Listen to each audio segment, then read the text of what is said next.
รุงแล้วเขาก็ใส่ซึ่งค่ะไปนึ่งโอ้แสบตาแล้วบัดนี้สิบ่ให้ซะบ่บัดนี้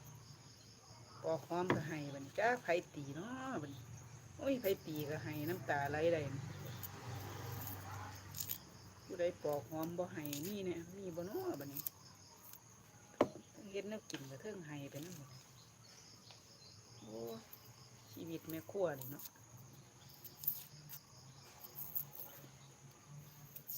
บ่เฮ็ดก็จักสิกินหยังพี่น้องเอ้ยไปซื้อเขาก็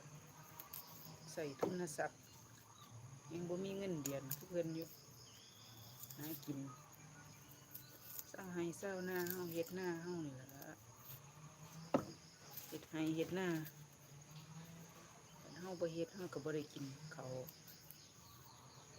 ที่หน้าก็โลกล่างว่างเปล่าเฮาก็ต้องเฮ็ดถึงเฮาสิลงทุนหลายปานใดเฮาก็ต้องเฮ็ดคือเก่าเฮ็ดซุปีคือเก่าโอ้ยให้แล้วบัดนี้พี่น้องน้ำตาไหลแล้วขออนุญาตเด้อ